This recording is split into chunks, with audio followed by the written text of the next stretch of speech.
มหาอ้ำนะครับหรือว่าท่านมหาเสกสรรแล้วก็ไวสาค่ะเจ้าปลูกกวงตุยวันนี้จังซอคณะสมาชิกก็มีโอกาสได้มาจ่อยมาซ้อกันนี้ทุกปีนะครับเป็นบุญแข่งปลามาบุญขาปลาไก่เป็นบุญจังซอคณะสมานที่ได้ประทับใจเจ้าหลวงแห่งปีหนึ่งครับเนาะวันนี้ดีอกดีใจนะครับที่เปิดได้ใจได้หวานจังซอคณะสมานศิลป์มาตลอดครับให้บลาบอกว่างกันครับขอขอบคุณนะครับปอดสว่างเป็นเก้าครับได้นำทีมทุกอย่างเป็นเขาเจ้าครับวันนี้ขอเบิ่งบุญบารมีเจ้าหลวงกวงในหักสมพรรษาลูกหลานของผู้โคตรเด้อเจอได้ฟังสอนจากสอนคณะสมาชิกได้เลยครับ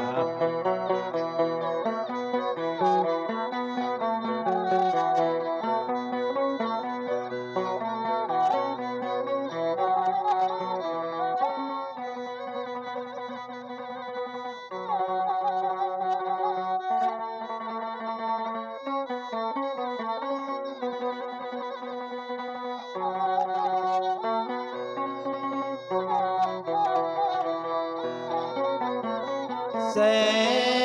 ง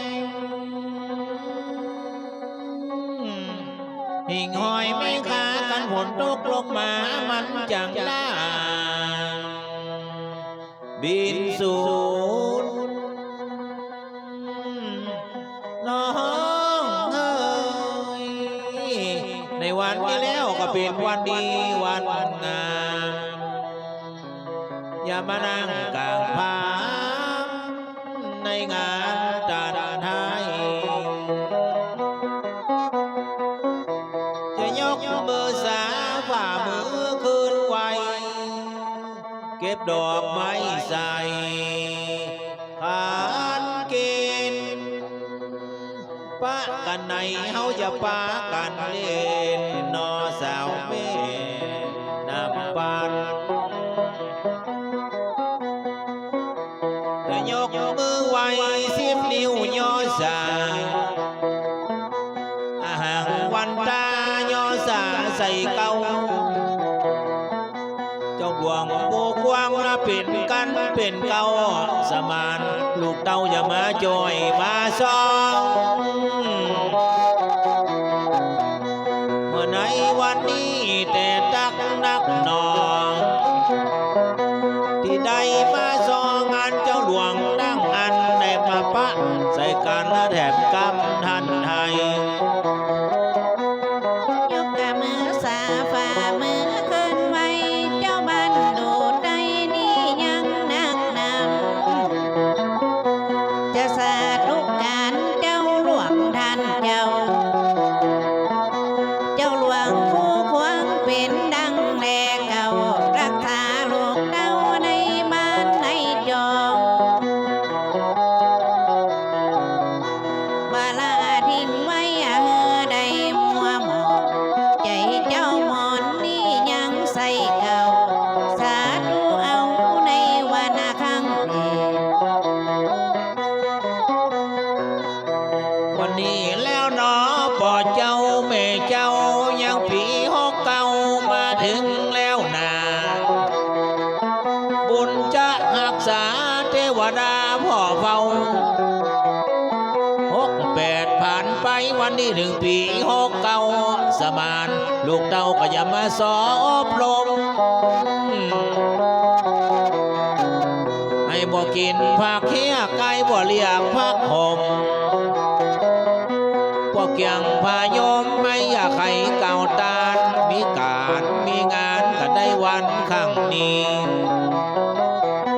ก็ยกกะมือสาวันตาขึ้นนกมาในอยากขอเขารบว่าพี่น้องดังหลายถึงบอกว่าไปไหนคนใดแล้วเจ้ามีตึงคนแก่นั้นยังคนเฒ่า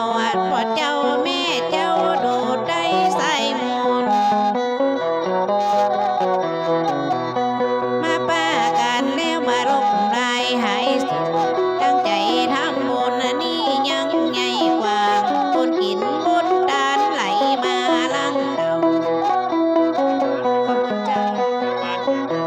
และขอขอบคุณที่กรุณเมตตาขอรายชื่อน้อยป่ะลำดับลำดาช่วยมาแล้วเจ้าที่อกดีใจหาไหนบ่เจ้าพ่อเจ้าแม่เจ้าเปิดมาหลายคนว่าแมงบงพำมันเติงจังเป็นคนพี่น้องทุกคนมาสามาไว้เต็มอกเต็มใจในวันละครั้งนี้ วันนี้มาสามาไว้ในจัดจาไล่วงสวงเจ้าหลวงคู่ควงนั่นกาพ่อเจ้าที่ได้เป็นดังนั้นยังแหลกเก้าพุทธาลูกเต้าจะเคารพย่อวานมานั่งกลางวงและมาลงในผับสอหอมตาณด้วยการจองถึงมาละหือหมองได้มอนปีจัง วันนี้จะเจิญเจ้าตีเจ้าทานพร้อมดวงวิญญาณในงานพ่อเจ้า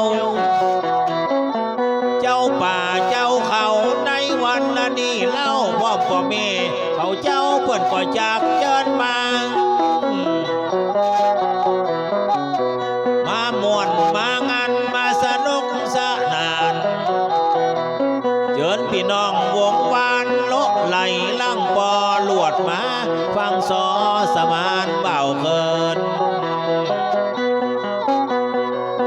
ให้อย่าเจิญคู่เก้าให้อย่าเจิญคู่ปลายพ่อคำพายสมฤทธิ์พ่อเจ้าแม่ขันแก้วสงครามเหมือนกันนั้นเล่าจึงก็มองบนเศร้าไอ้อย่าจากเจิญปาพร้อมป่อคู่เก้าป่อใจลังกาวิญญาณป่อจ่าเจิญมาดังอันมาม่วนช่วยกันกันในวันข้างนี้ ขอเจอนักครูบาอาจารย์อาราธนาลงมาพ่อเจ้าโดดที่ศักดิ์สิทธิ์เป็นดังแลเก่าคำมาพ่อเจ้าขอกราบอำเชิญพ่อใจรังกากับพ่อครูคำพายเปิ้นอะไรตายลาไปจากห้องหัวใจในมอนะเจิญมาเจ้ารูปนันสมฤทธิ์นี้ยังเจ้าค่ะเลี้ยงนั่นมาครูแม่ขันแก้วกับพ่อจันแก้วชอบทำนั้นแล้วจะให้เจ้าขอกราบอำเชิญมาแปลงคำสอนในลูกสาวแม่จีดอกเอาเจ้าจะบอกให้ในศาสตร์ทุกการลงมาท่านไทย ที่เฮาเต็มอกและที่เฮาเต็มใจพร้อมพักเพื่อไทยมาหัวนอเจ้ามาสนับสนุนกันในงานนี้เราจึงบ่มองหมดเจ้าไปไหนตั้งใดว่าพักเพื่อไทยของเฮานี่นามีของรักษาเทวดาพ่อเผากินเอาต้านเอาปิดเงาห่มใหม่วันนี้เราอย่ามาต้องก่อนหัวใจได้มนก้อยจะกระบอกใครถ้าสอรู้คนทันไทยเขาจะมาหับใจพี่น้องเจ้าไทยว่าพรรคเพื่อไทยนี่ยังเหมือนกันหน้าที่การงานของเปิ้นใหญ่กว่าบุญกินบุญตังได้ไหลมาลังเต่าโอ้เฮอบ่ไอ้ยาอ้อเงอสม ขินละคนชมปั่นมาแล้วเจ้าเปิดมาแหกมานในวันนี้เราช่วยกันเป็นเก้าจะนอนนายก็เลี้ยงเวขินละยกเงินมาถวายอยู่ดีสบายอย่าไปป่วยไปไข้เหือมดเหมือนไฟละเหือใสเหมือนน้ำ ว่าเจ้าว่าพ่อเลี้ยงมีความใจจริงพ่อเลี้ยงเวขินยอดตั้งใจเก่าจกเอาว่าป่านในวันนี้เราเวขินพ่อเลี้ยงเจ้ามีความใจดีจะขอขอบคุณพ่อแว่นเงาสีมีจิตใจดียอดตันใส่เก่าเป็นห้องเป็นเงาเวขินพ่อเลี้ยงกินตานนะบ่ได้บังคับว่าตานน้อยตานนักนะสุดแล้วแต่ใจก้อยจ๋าลำไหลตัวไปเจอเจ้าดีอกดีใจหาไหนบ่เต้าพ่อแม่เขาเจ้าได้กินได้ตาน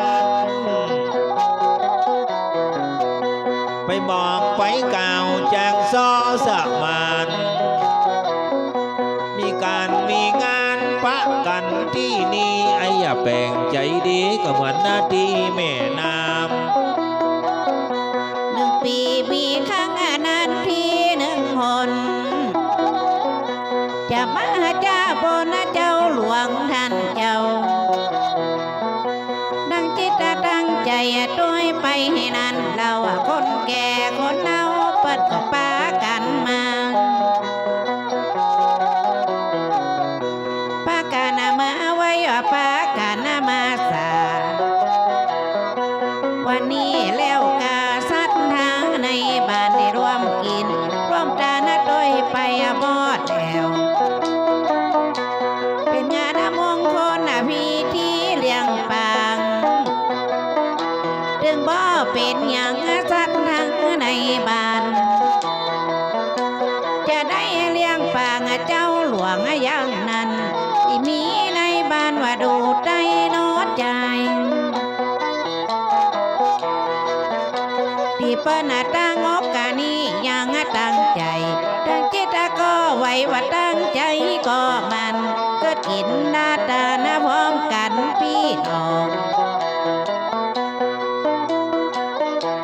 วันนี้แล้วเนาะช่วยกันไว้กันสาลำดับลำดาเจ้าหลวงท่านเจ้าผู้หูกว้างเหมือนกันนี่เราคนใดเปลี่ยนเก้าเฮาอย่าสาทายายว่าเพิ่นเป็นเก้าเฮามาเป็นไปพี่น้องตั้งหลายเลาะไหลหลังเขากินเอาตานเอาเป็นเงาห่มใหม่เป็นได้ทราบผู้นี้ยังรัวกันคิดจากการนอนังนิทานเจ้าที่เป็นงานไว้สั่งในวันนี้เราคนแก่คนเฒ่าใจจุ้มใจบานเจ้าหลวงคู่กวางนี่ยังด้วยกันเป็นวันไว้สาของเปิ้นนางงานสาธุการเด้อเจ้าพี่น้อง1 ปีมีครั้งนานปีมีหนอย่าสร้างโกศลผู้กว้างท่านเจ้าดีอกดีใจหาในบ่เต้าจึงบ่มองคนเศร้าใจจื่นใจบ้านตั้งมาเก๊กมากอกตั้งป่อน้อยป่อนานผู้บาอาจารย์โนไหลหลังปอกำเบิ้งกำปอแล้วนอท่านให้ เป็นตนใหญ่นี่ยังตนหลวงเจ้าจีขยกพวงในจักบอกใคร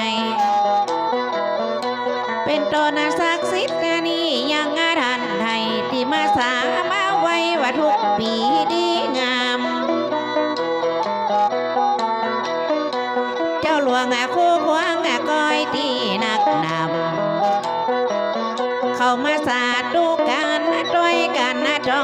งว่าเฮือมัวหมองงานใดครั้งนี้ ปีนี้ฮกเก่าละมาถึงแล้วนาหมู่เป็ดนั่นกาเป็นเจ้าภาพนอเจ้าหรือท่านมหาเสกสรรนั่นเนาก็ได้เป็นเก้าได้สาธายายว่าน้องเป็นหอยไอ้โดยเป็นพายก็น้องเป็นควายไอ้เป็นบวกยาลำดับลำดาเปิ้นเหียเจ้าลำดับลำดาเจ้าหลวงเหียก่อนกูเปิ้นใจอ่อนกูเปิ้นใจจังมีงานมีการเจ้าบ้านดูใจที่เป็นหัวใจการในงานทันไทยได้จัดได้ไรว่าทุกปีดีงามก็ยังหมู่แปดนี่ยังด้วยกันเป็นหัวใจกันว่าในงานที่เนี่ยเมื่อสันวันดียังบอกไม่บอกอ่อนปีนี้หมู่แปดนี่บ้านจังไห้ยังมามีความหมายพ่อเจ้าแม่เจ้าบุญจะรักษาเทวดาพ่อเฝ้าเจ้าหลวงเป็นเก้ารักษาเตอนายวันนี้วันดียังมามีความหมายท่านมหานอนายจัดแจงแต่งห้างปล่อยตั้งใจวางในวันคักนี้ศรัทธาพี่น้องหมู่แปดด้วยกันได้พร้อมใจกันว่าเจียงให้บ้านกว้างที่เปิ้นได้กึดที่เปิ้นได้สร้างมาได้ดอกสานังจะทำบุญกินทานเจ้าบ้านหมู่แปดเป็นหัวใจกันเป็นเจ้าว่าของงานทานักทีเนี่ยเมื่อสันวันดียังบอกไม่บอกอ่อนวันนี้วันดีละมีเหี่ยเสียงตึกวันนัดตาเลิกกับมีสาว7 ตัวดึงบอกหุ่นบ่มัวเจ้าหลวงท่านข้างว่าตำลานี้มันจังยกจ้าสมานตัวข้าจะปั่นโจกปั่นใจใบลอยใบนี้ก็เต็มอกเต็มใจไว้จ๋าลำไหลเปื่อนปั่นมาตากี้บ่บอกชื่อบอกน้ำเมียแล้วอีน้องเปื่อนปั่นมาแล้วก็มีความหมายข้อปิดข้อตายอย่าได้มาตองใบลอยใบแดงน้อยนางนาดองแขนลอยนั่นป้องเปื่อนมาปั่นรางวัลคนบ่มีชื่อเจ้าหลวงก็ต้องหันผู้นี้สำคัญเนื้อตัวท่านข้ายกยืนปั่นมาเป็นเงิน100บ่ประสงค์ออกน้ำได้เอามาปั่นที่เอามาทานรางวัลเด้อเจ้าเจ้าหลวงคู่ควงในวันนี้เรา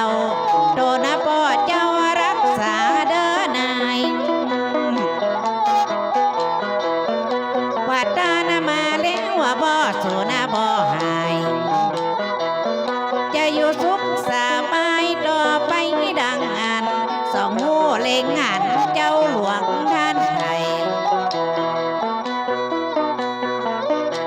อย่าขอขอบคุณที่กะล้นเมตตาลำดับลำดาปั่นมาแล้วเจ้า หาในก็เต้าพ่อแม่เขาเจ้าได้กินได้ตานเพิ่นมาปั่นจ้างสอเกสรสามานเพิ่นเอามาตานเป็นใบแดงพี่ลีขอเพื่อโชคดีเธอเจ้าแม่เลี้ยงพระเจ้าว่าแม่เลี้ยงละมาแหกหัวมันมาปั่นเงินใบเฮอนายข้าเจ้ามีโจกแก้มมันในวันนี้เราเด้อแม่เลี้ยงเจ้ามีโจกแหล่ใจ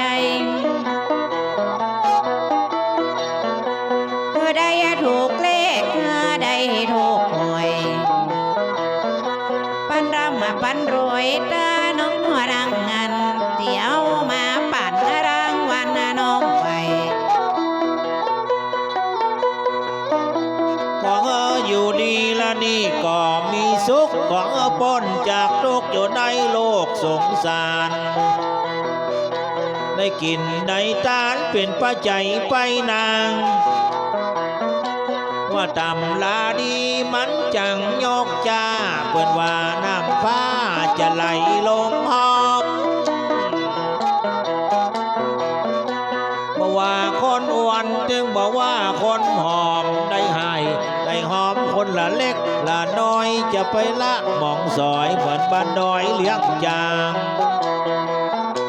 ได้กินได้ทานนั้นยังวันนี้ถูกรถตารีเดิมไม่เลี้ยงจาง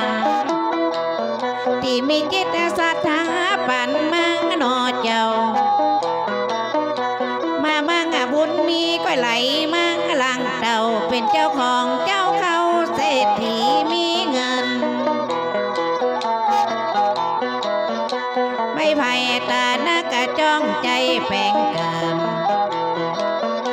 มีเบียร์มีเงินนะต่อไปดังงานสมดังกามเกสรว่าไว้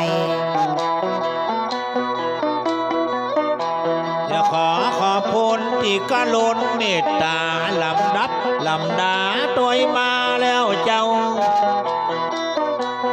ผู้กูกว้างเหมือนกันนี่เราถึงบ่มองคนเศร้าเพื่อนได้กินได้ทานว่าเลี้ยงไก่น้อยมาอ่อยเข้าสารไอ้สักหมานไก่ยาปันป้อนใจอยู่ดีสบายเธอเจ้าพี่น้องขอเจ็บยาไก่ขอไข่ยากายขอเป็นขอตังยันในบ่อตองว่าขอเจ็บหัวละมัวตาปวดตองอย่าได้มาตองเด้อแม่เลี้ยงเอื้องคำที่ได้ยกยืนที่ได้ตัดปันจะสุขสามปาการจะเริญเตียงมันสมดังกามข้าเจ้าว่าไว้บ่เต้าแต่นั้นพี่น้องตั้งหลายถึงเจ้าถึงนายโลไหลหลังเขาพี่น้องหมู่แปดก็มาจัดลายแต่เราถึงหนุ่มถึงเท่าไว้จงสากูกว้างวันนี้แล้วหนอหมู่เฮาเส้นห่วงเจ้าปู่กูกว้างแถมกำเจ้าคาลำดับลำดาตัวหมาพัมพอมป้อสะวังเป็นเก้าศรัทธาลำดับลำดาตัวมาแล้วเจ้าโทรไปหาจ้างสอคนเดิมคนเก่าดึงมามองบนเศร้ามาม่วนมางันเพิ่นว่าเกียงหาเก่ามาเสียเจ็ดกับจันเดี๋ยวเขาก็มาวันเชื่อมันก็มาหอยยะให้บนดอยหวังกินบังดอกไม้ก็มีจิตใจนั้นยังลำเลือดจิตใจป้าเสดต่างก็น่าต่างปันตั้งกินตั้งตาด้วยกันเด้อเจ้า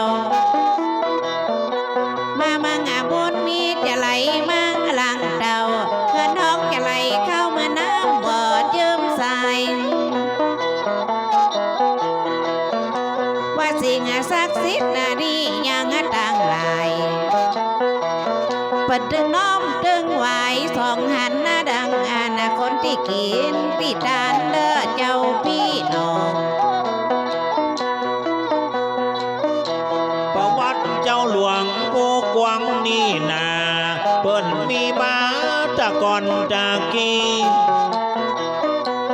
ผู้บูกวางละเหมือนกันละเจ้าพี่ประกันวันนี้ใจจืนเจยบ้าน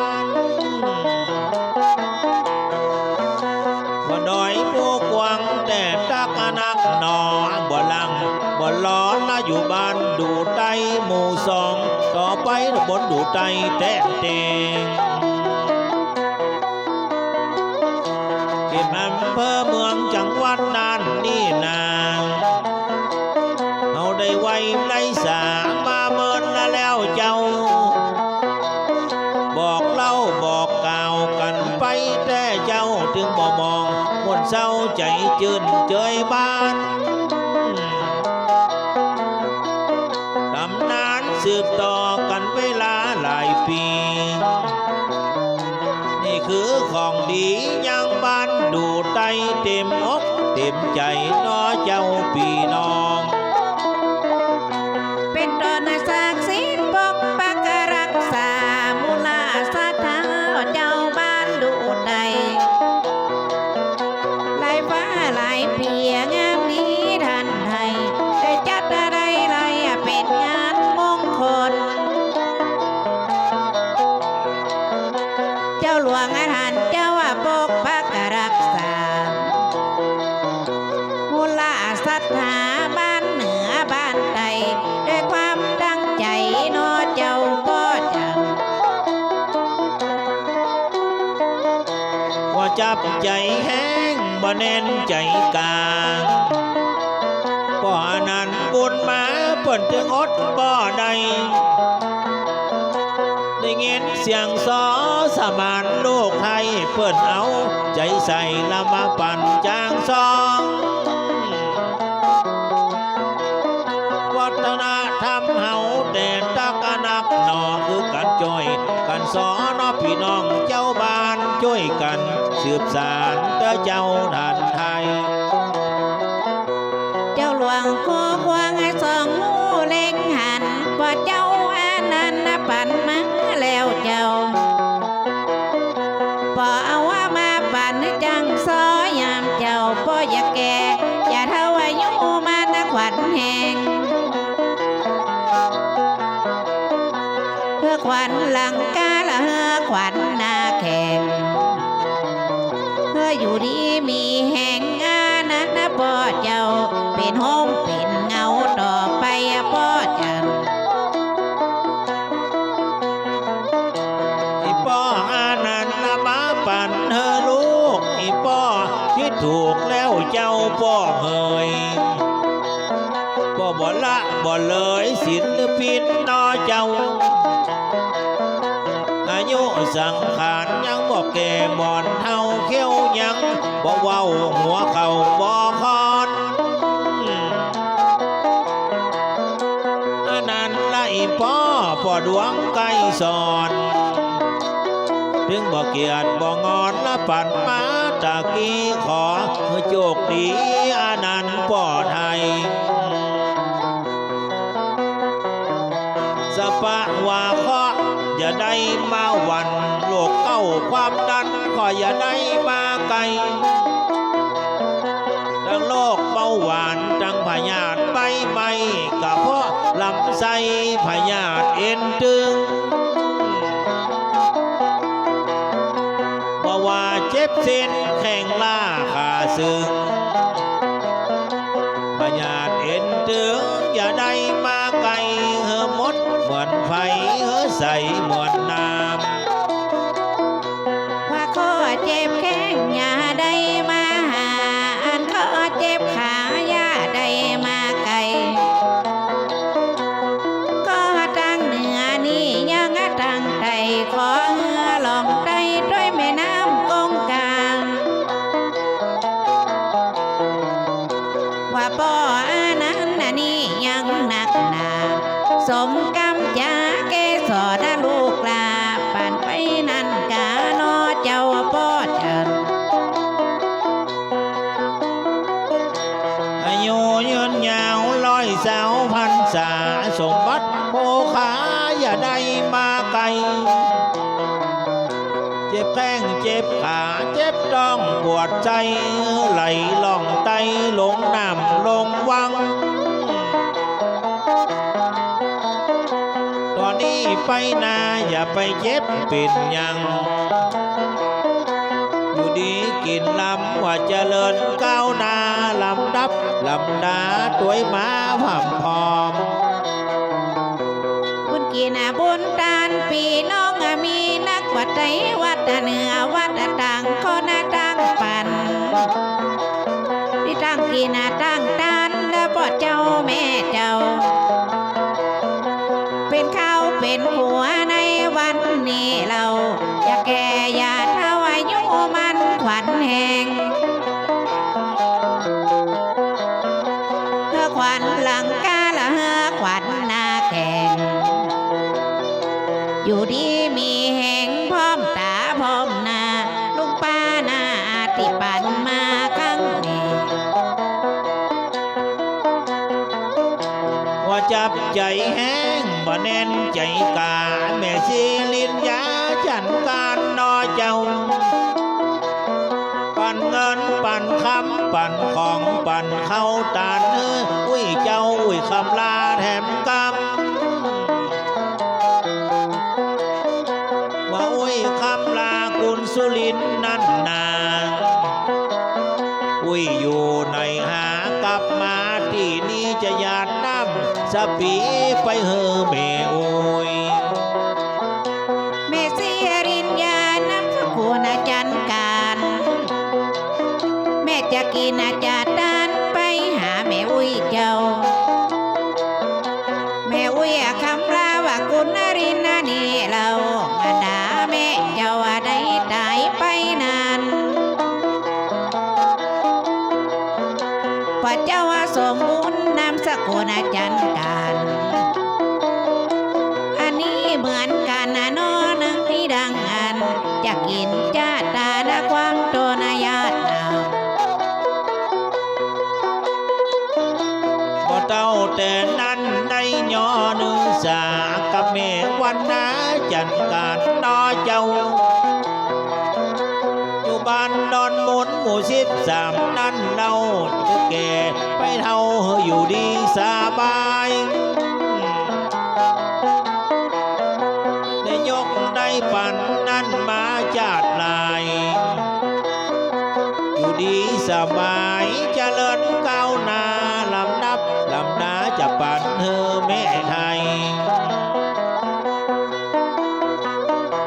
จะได้เรียกร้องห้องวิญญาณอุ้ยเฮยไปแล้วไปเลยไปอยู่ไหนจ้าเจ้า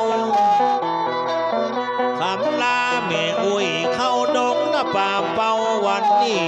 ว่าเจ้าจะกินหาทานไป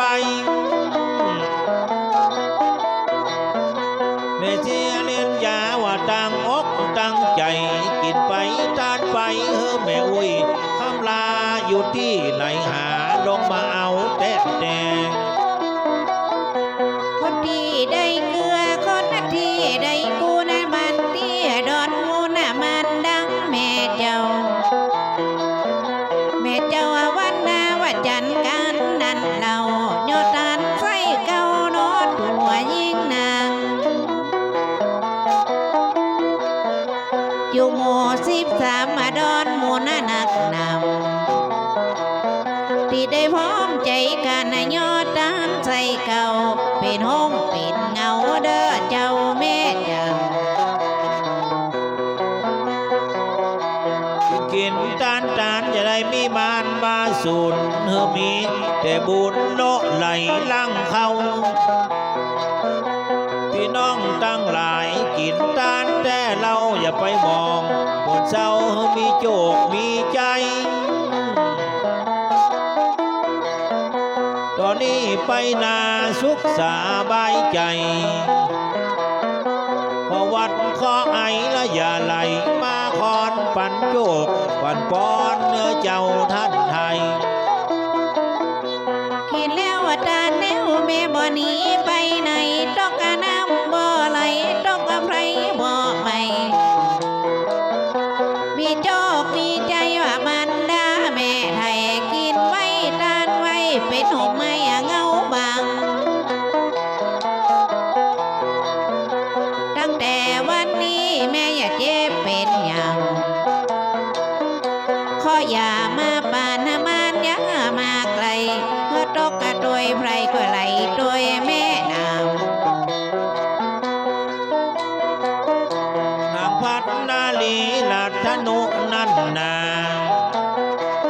กินหมาตานหมาเหี่ยแล้วนอเจ้าว่าบ้านดอนหมุนละหมู่ห้าแต่เราถึงบ่บอกคนเศร้าได้กินได้ตานแม่เคียลัดธนุเหมือนกันนั่นนาพอยืนนั่นกาลัดธนุดังอันพี่ยวนแถมกำลัดธนุเต้เต แม่พัฒดาลีราชหัวเจ้าขาเจ้าทิตตานหามานดังแม่เจ้ารอนะแม่คือในวันนี้เราโยตานใส่เก่าติดตามด้วยไปที่บ้านดอนมุดว่าหมู่ห้าถ้วยกันจะกินจะตานก้อยที่ใส่เก่ากินเอาตานเอาสัตตาพี่น้อง วันอกยังขาวคอยาวถูกแก้วเมมาลีมุนแก้วตะที่นั่นหนอบ่ลังบ่ล้อดอนหมุนหมู่ห่างเพื่อนจะกินเพื่อนจะตานน้อไม่อ่านตั้งมาตานไปตั้งหน้าหาผู้ไปบ่มาก็ปานแม่โอ้ยยอดแต่ตักละนักนาง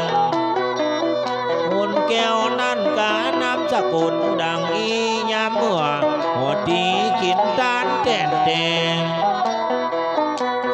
เจตนาก้อยที่ดีลีนี่แม่มาลีน้ำสกุลน้ำมนต์แก้วอยู่บ้านดอนมุนนี่ยังแต่แล้วแม่กี่ดอกแก้วจะกินไปตานไปตานหาป้อปันว่าอุ้ยยอดด้วยกันที่เปิ้นได้รับขันนี่ยังไปนาคอยป้ากันมาในวันนี้แล้ว กันเฮาซื้อล้อเฮายังกลมหอกแกนนางจะลุนแก้วแหวนเปิ่นอดละบ่ได้ได้ยินเสียงซอสมานป้อไทยถึงอดบ่ได้เปิ่นปัดมาหลายใบตอนหมุนละหมู่ห้าเปิ่นตั้งอกตั้งใจเปิ่นจะต้านไปหาป่อเลียนดังอันก้อยเล่าไข่ปั่นขวนชัยนั้นแล้ว การกินอาการทานยาได้กินแหนงจะรู้นะแก้วแหวนจะตันใส่เขาจะตานะไปหาว่าป้อเหรียญนั้นเดาดูว่าพ่อเจ้าว่าได้ตายได้ลาป้อตายลาลูกอีป้อตายลาหลานวันนี้จะทานยาน้ำความตนเนื้อมาเอากุศลเด้อเหรียญป้อจัง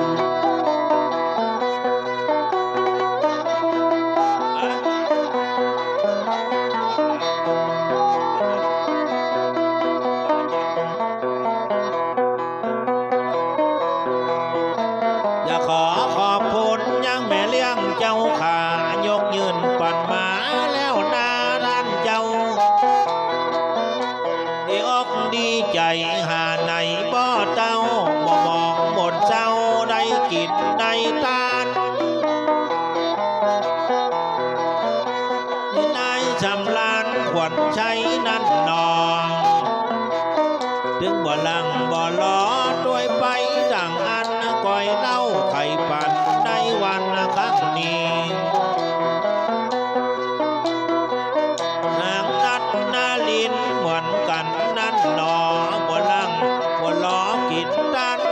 ใจกันเปิ้นเป็นขันเอาจะเป็นดอกไม้จะเอาไปไว้วันศิลวันปอนว่ากับเมาจินเอากับนอนจะปันโจกปันปอดนะเฮอตัวท่านข้าสันคบไปเลี้ยงจ่าปันมาเรียบร้อยต่างคนต่างย้อนต่างคนต่างปั่นอันว่าไหนสำราญยอดดานแล้วเจ้านำสกุลควรใช้ในวันนี้เราปานาคาเจ้ามีโจกแหล่ใจดังนาตานารินนี่ยังเหมือนกันอันนี้ก็จะตานยาดำความโตนะเฮเป็นกุศลผลบุญมากเราว่าขอขอบคุณที่กรุณเมตตายกยืนปันมาแถมกานอเจ้าดีอกดีใจหาในป้อเต้าอย่าไปมองคนเศร้าเฮออยู่ดีสบายก็น้องเป็นโหยไอ้อย่าโดยเป็นพายแม่เลี้ยงสลายปันมาเหียลอยรวนถึงบันไดลบกวนปันมาเรียบร้อยแม่เลี้ยงสันคมแค่นั้นกาลูกสาวปันในเปิบในเป่าวายอดานใส่เก่าดันยอดานในวันนี้เราตัวแม่เลี้ยงเจ้าให้มีโจกมีใจที่เจ้ายกยืนที่เจ้าดันปัดเป็นสาพานนั้นยังเล่มแก้วไปฮอดไปแววเด้อเจ้าแม่เลี้ยงลำดับลำดากันมาเตอะหนอจึงบ่ลังบ่หลอแล้วนอท่านเจ้าดีอกดีใจหาไหนบ่เต้าจึงบ่มองคนเศร้าได้กินได้ตานจะยกมือไว้ก้อยไปมือสานบ่น้อยบ่นานโลไหลหลังเข้ากินเอาตานเอาปิดเอาหบใหม่กินไว้ดานไว้บ่โศกบ่มองมีเงินมีทองโลไหลหลังเข้าแม่เลี้ยงเสื้อหลังนี้บ่แก่บ่เท่าคือแม่เลี้ยงเจ้าอายุมันขวัญแหงกินแล้วทานแล้วอย่ากาดแก้วกินแหงอยู่ดีมีแหงต่อไปดังงานมีจิตใจงามยอดตาเอาไว้แล้วอยากขอบคุณพี่น้องบ้านน้ำปัวจะเอาเข้าครัวยังมาใส่แกงหอยสิปังน้ำน้อยปั่นมาแล้วเจ้าแม่เลี้ยงวาสนากับปั่นมาแต่เรายังบอกแก่ก็เท่าจักกันมาเบิ้นเป็นพ่อเลี้ยงลุงแต่ตักนักนางลำดับลำดาเฮือมันบดมันเสียงยะนาไก่เมืองละมันจังเปียงตักนางวาสนานี่ยังแม่เลี้ยงแม่ใบนักยังปันมีน้ำใจได้ปานานาให้แกสอนข้าเจ้าขอบพระคุณในวันนี้เราแม่เลี้ยงเจ้ามีโจกมีใจกินแล้วทานแล้วบ่หนีไปไหนตกน้ำบ่ไหลตกไพรบ่ไม่อยู่สุขสบายเจริญเตียงเก่าอยากขอบคุณแม่เลี้ยงวาสนาบอกให้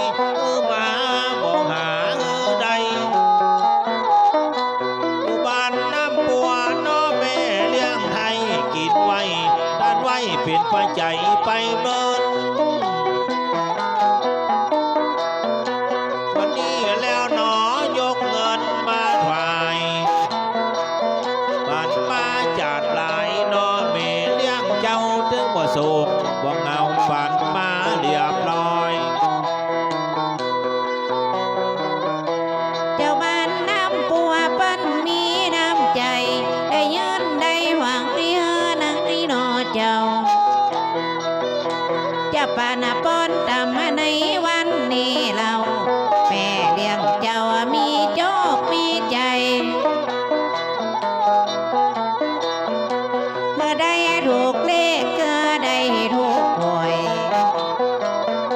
ปันละมาปันรวยได้